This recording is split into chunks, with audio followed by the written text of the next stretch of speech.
a dark cloud over it from where I sit. Wow. Like, and like I'm not trying to be funny. Like it literally like it just looks like a dark cloud. And Yeah. as much as I want to be like, oh, well, you know, it's that president. Nah, it's not even that. It ain't even that. It and this is a whole like rambling side note, but we don't have like a very specific workshop for today, so we good. Um, outside looking in my opinion, just where I am mentally, spiritually, the whole president situation, I think that was more spiritual than people think. Yeah. Yep. We have seen people show their complete butthole in reaction to a president, right? And if you look at it on a biblical level, I said this the other day, like, you're supposed to pray for your president whether you like him or not. That's somebody you're supposed to be in prayer about, right? And a lot of times it'd be like, well, no, because he doing this and he doing that. I've heard people talking about they don't speak to their family members anymore. They don't speak to their friends anymore. They're getting in full-blown cursing people out, going off. And it's like all of this destruction and turmoil and anger and hatred. Y'all don't think that's a trick of the enemy too? Like, I'm like, are we missing it here? Are we missing it here? It's have your political views. Right is right, wrong is wrong, right? Okay, it is what it is. However, we're at a point now we got to start looking at stuff on a spiritual level, because a lot of times it's just deeper than, it's way deeper than that man is crazy or he's doing this, he's doing that. It's spiritual attacks, like, and just looking at the world right now, but specifically the U.S., it is division, hatred, anger, death, people celebrating people's death because they don't like what they said on the internet. Like it's like it just is wild. It's wild. Right. The war, the climate. Yes, everything. I'm like, ooh. I was like,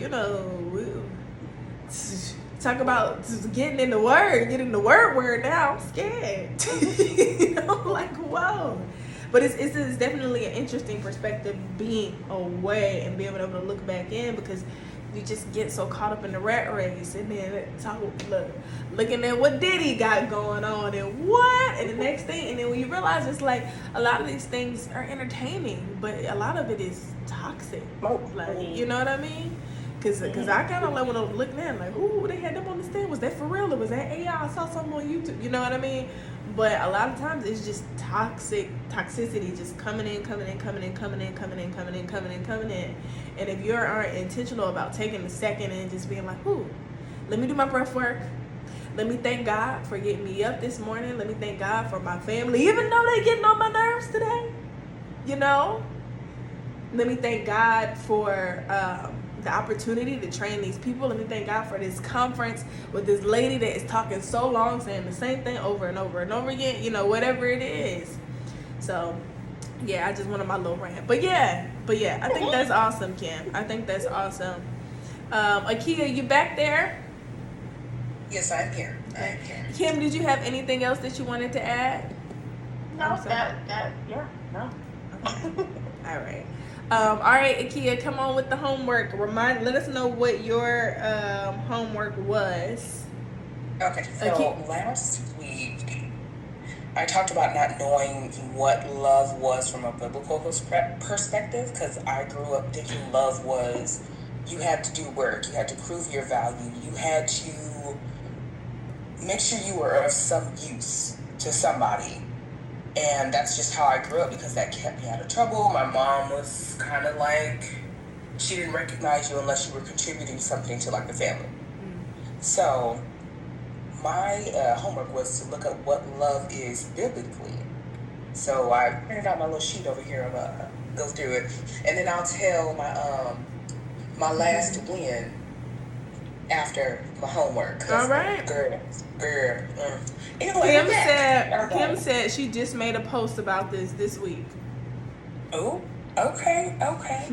So it says, what is love biblically? It says, love isn't just a feeling, it's a fruit, a discipline, and a reflection of God's character.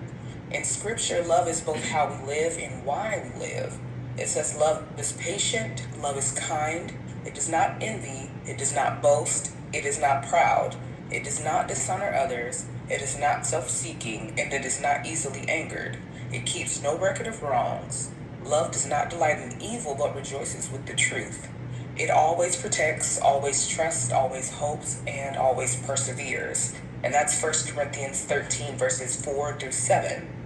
That's the NIV version. But and then I kind of went into like ways that I could start practicing loving myself biblically. So a couple of